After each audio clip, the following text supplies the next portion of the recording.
Maalesef toplumun büyükçe bir kesimini mağdur eden dolandırıcılık vakaları son zamanlarda özellikle ekonomik sıkıntıların da artmış olmasıyla beraber daha da hız kazandığını, daha da artmış olduğunu görüyoruz.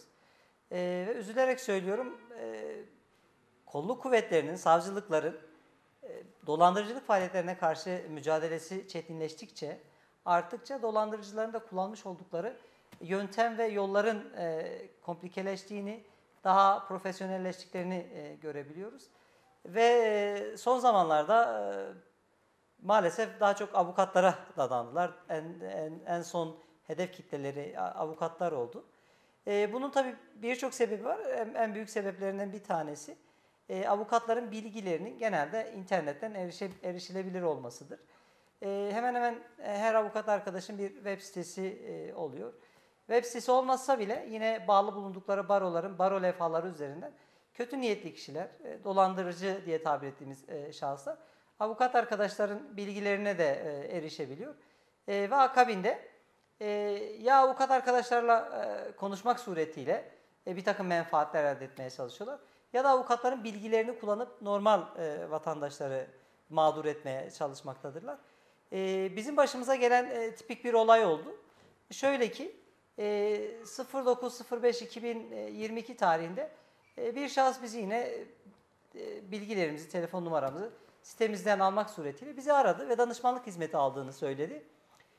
Annesinin bir takım şahıslar hakkında şikayetçi olduğunu, Bağdat Caddesi'nde bir gayrimenkulü olduğunu, bu kötü niyetli insanların da annesine zarar vermeye çalıştığını,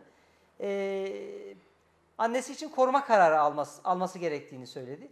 Ayrıca FETÖ'den kaynaklı bir takım mağduriyetler yaşadığını, bu konuda da bizden danışmanlık hizmeti almak istediğini söyledi.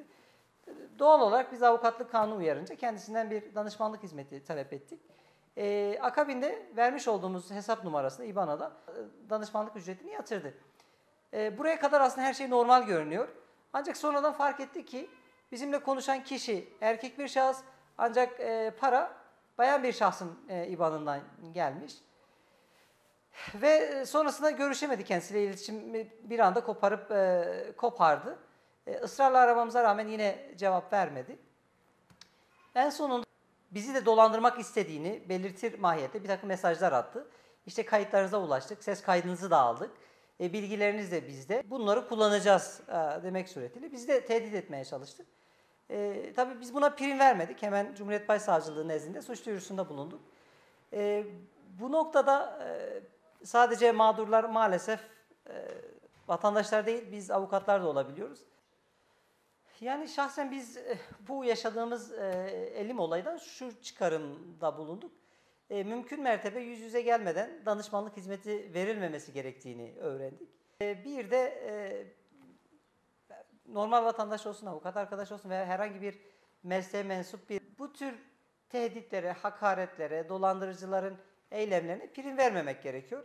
Mümkün mertebe ivedilikle ya karakollarımıza, kolluk birimlerimize ya da Cumhuriyet Başsavcılıkları nezdinde suç duyurusunda bulunmak gerekiyor.